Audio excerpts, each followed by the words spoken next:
इयम् आकाशवाणी सम्प्रति वार्ताः श्रूयन्ताम् प्रवाचिका वन्दना कश्यपः।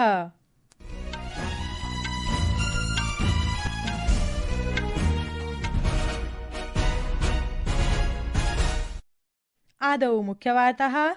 राष्ट्रपति द्रौपदी मुर्मुः विकसित भारतस्य संकल्पं साकारयितुं समाजस्य प्रत्येकं वर्गस्य विशेषतः अत्यन्त निर्धनजनेभ्यः समानाधिकारस्य आवश्यकतायाः उपरि बलं प्रदत्तवती। प्रधानमन्त्री नरेन्द्र मोदी अद्य मेरा बूथ सबसे मजबूत इति कार्यक्रमस्य अन्तर्गतं भाजपा राष्ट्रिय जनतान्त्रिक संयुतेः कर्तृभिः सह अन्तर्जालीय पटल माध्यमेन संवादम् अकरोत्। बिहार राज्ये महासंयुत्या राष्ट्रिय जनतादलस्य नेता तेजस्वी प्रसाद यादवः विधानसभा निर्वाचनाय मुख्यमंत्री पदस्य प्रत्याशित्वेन उद्घोषितः। अन्ताराष्ट्रिय न्यायालयेन उक्तं यत् इस्राएल देशः फिलिस्तीन प्रदेशेषु अन्ताराष्ट्रिय मानव अधिकार नियमान् समर्थयितुं बाध्यः अस्ति। अपि च ऑस्ट्रेलिया देशे संजाते एकदिवसीय क्रिकेट क्रीडा स्पर्धायां ऑस्ट्रेलिया दलेन भारतदलं पराजितम्। वार्ताः विस्तरेण। राष्ट्रपतिः द्रौपदी मुर्मुः विकसित भारतस्य संकल्पं साकारयितुं समाजस्य प्रत्येकं वर्गस्य विशेषतः अत्यन्त निर्धनजनेभ्यः समानाधिकारस्य आवश्यकतायाः उपरि बलं प्रदत्तवती। पूर्वराष्ट्रपतेः के.आर. नारायणस्य योगदानं स्मरन्ती सा प्रोक्तवती यत् के.आर. नारायणन् स्वजीवनं राष्ट्रनिर्माणाय समर्पितवान्।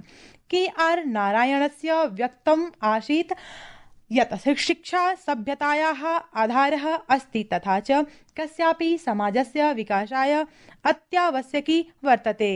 As our nation moved ahead to achieve the goal of Viksit Bharat, it is essential to ensure that all citizens, especially the weakest and most marginalized, get equal opportunities to realize their dreams. Sri K.R. Narayan has left behind a rich legacy of morality, integrity, compassion, and democratic spirit. As we remember him today, let us draw inspiration from his life, which was dedicated to nation building, to create a more inclusive, just, and compassionate India.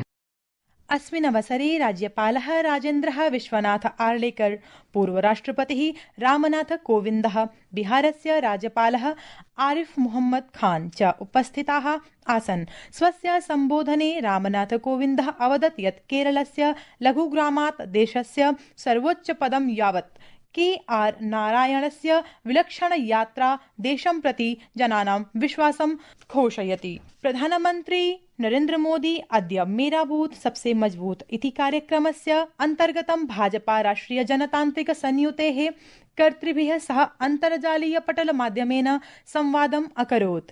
एकस्मिन् सामाजिक सन्देश माध्यमेन मोदी महोदयः प्रोक्तवान् यत् भाजपेति दलस्य कार्यकर्तारः अपूर्व ऊर्जा समर्पणं समेत्य कार्याणि कुर्वन्ति, येन बिहार सभा निर्वाचनेषु भाजपा दलस्य विजयं सुनिश्चितं वर्तते। सः अवदत् यत् संस्थायाः प्रत्येकस्मिन् स्तरे तेषां सहभागिता जनसम्पर्कात् संवादपर्यन्तं बृहत्तमं सामर्थ्यम् अस्ति। बिहार राज्ये महासंयुत्या राष्ट्रिय जनता दलस्य नेता तेजस्वी प्रसाद यादवः विधानसभा निर्वाचनाय मुख्यमंत्री पदस्य प्रत्याशित्वेन उद्घोषितः। कांग्रेस दलस्य निर्वाचन पर्यवेक्षक राजस्थानस्य पूर्व मुख्यमंत्री च अशोक गहलोतः पटनायाम् आयोजिते एकस्मिन् वार्ताहर सम्मेलने एनां घोषणां विहितवान्। अस्मिन् कार्यक्रमे महासंयुते दलानां वरिष्ठनेतारः उपस्थिता आसन्। श्री गेहलोतेन एतदपि घोषितं यत् यदि महासंयुत्याः प्रशासनं रचयिष्यते तर्हि विकासशील इंसान दलस्य प्रमुख मुकेश साहनी उपमुख्यमंत्री भविष्यति। सः अवदत् यत् भव्य संघटनेन स्वस्य मुख्यमंत्रिमुखं घोषितं, परं एनडीए संयुतौ मुख्यमंत्री मुखसम्बद्धाः स्थितिः अद्यापि स्पष्टा नास्ति। अस्मिन् अवसरे तेजस्वी प्रसाद यादवः महासंयुतैः कृतज्ञतां प्रकटितवान्। सहैव प्रोक्तवान् च यत् सः दलस्य अपेक्षां पूरयितुं प्रयतते। संस्कृतवार्तायां संस्करणमिदम् इदानीम् आकाशवाणीतः प्रसार्यते। सममेव अयं कार्यक्रमः आकाशवाण्याः अन्तर्जालपटले www.newsonair.gov.in इत्यत्र अथ न्यूज़ ऑन AIR चलदूरभाषीय तन्त्रांशे अपि उपलब्धो भविष्यति। प्रधानमन्त्री नरेन्द्र मोदी भातृद्वितीया पर्वमालक्ष्य देशवासिभ्यः शुभकामना प्रदत्तवान्। सामाजिक सञ्चार माध्यमेन एकस्मिन् सन्देशे प्रधानमन्त्री प्रोक्तवान् यत् अयम् उत्सवः भातृभगिन्योः परस्परं प्रेम्णः विश्वासस्य च प्रतीको वर्तते।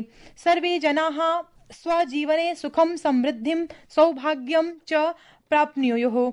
श्रीमोदिना भातृभगिन्योः सम्बन्धम् अधिकं सुदृढीकर्तुं कामनामपि विहिता। प्रधानमन्त्री नरेन्द्र मोदी 22तमे आसियान शिखर सम्मेलने प्रातिभासिक माध्यमेन भागं ग्रहणं करिष्यति। एकस्मिन् सामाजिक सञ्चार माध्यमेन श्रीमोदी मलेशिया देशस्य प्रधानमन्त्रिणः अनवर इब्राहिम आसियान शिखर सम्मेलनस्य अध्यक्षतायै अभिनन्दितवान्। प्रधानमन्त्री आगामि शिखर सम्मेलनस्य सफलतायै स्वस्य शुभकामना प्रदत्तवान्। आसियान भारत व्यापक रणनीतिक सम्बन्धं सुदृढीं कर्तुं स्वस्य प्रतिबद्धतायाः पुनः पुष्टिम् अपि कृतवान्। श्रीमोदी विदेशमन्त्रालयेन एकस्मिन् वक्तव्ये उक्तं यत् प्रधानमन्त्री नरेन्द्र मोदी आसियान नेतारः च आसियान भारत सम्बन्धमाधृत्य संयुक्तरूपेण प्रगतेः समीक्षां करिष्यन्ति। भारतीय ऋतुविज्ञान विभागेन आन्ध्रप्रदेश कर्णाटक राज्ययोः प्रचण्डवृष्टेः सम्भावना प्रकटिता। अनेक विभागेन अंडमान निकोबार द्वीपसमूह, केरल माहे, कोंकण गोवा चेत्येतेषु राज्येषु अपि अतिवृष्टेः सम्भावना प्रतिपादिता। महाराष्ट्र, कर्णाटक, तमिलनाडु, पुदुचेरी, कराकल देशेषु अपि एतादृशी एव स्थितिं भवितुं शक्नोति।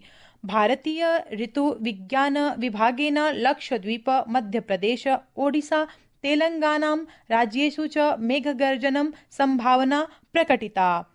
अन्ताराष्ट्रिय न्यायालयेन उक्तं यत् इस्राएल देशः फिलिस्तीन प्रदेशेषु अन्ताराष्ट्रिय मानव अधिकार नियमान् समर्थयितुं बाध्यः अस्ति। तथा च संयुक्त राष्ट्रसंघेन सह कार्यं कृत्वा गाजा प्रदेशस्य नागरिकजनान् उपशमनं प्रदातुं बाध्यः अस्ति। ऑस्ट्रेलिया देशे संजाते एकदिवसीय क्रिकेट क्रीडा स्पर्धायां ऑस्ट्रेलिया दलेन भारतदलं पराजितम्। आदौ मुख्यवार्ताः पुनरेकवारं। राष्ट्रपतिः द्रौपदी मुर्मू विकसित भारतस्य संकल्पं साकारयितुं समाजस्य प्रत्येकवर्गस्य विशेषतः अत्यन्त निर्धनजनेभ्यः समानाधिकारस्य आवश्यकतायाः उपरि बलं प्रदत्तवती। प्रधानमन्त्री नरेन्द्र मोदी अद्य मेरा बूथ सबसे मजबूत इति कार्यक्रमस्य अन्तर्गतं भाजपा राष्ट्रिय जनतान्त्रिक संयुते कर्तृभिः सह अन्तर्जालीयपटलमाध्यमेन संवादम् अकरोत्। बिहारराज्ये महासंयुता राष्ट्रिय जनता दलस्य नेता तेजस्वी प्रसाद यादवः विधानसभा निर्वाचनाय स्वमुख्यमंत्री पदस्य प्रत्याशित्वेन उद्घोषितः। अन्ताराष्ट्रिय न्यायालयेन उक्तं यत् इस्राएल देशः फिलिस्तीन प्रदेशेषु अन्ताराष्ट्रिय मानव अधिकार नियमान् समर्थयितुं बाध्यः अस्ति। अपि च ऑस्ट्रेलिया देशे संजाते एकदिवसीय क्रिकेट क्रीडा स्पर्धायाम् ऑस्ट्रेलिया दलेन भारतं पराजितः। इति वार्ताः।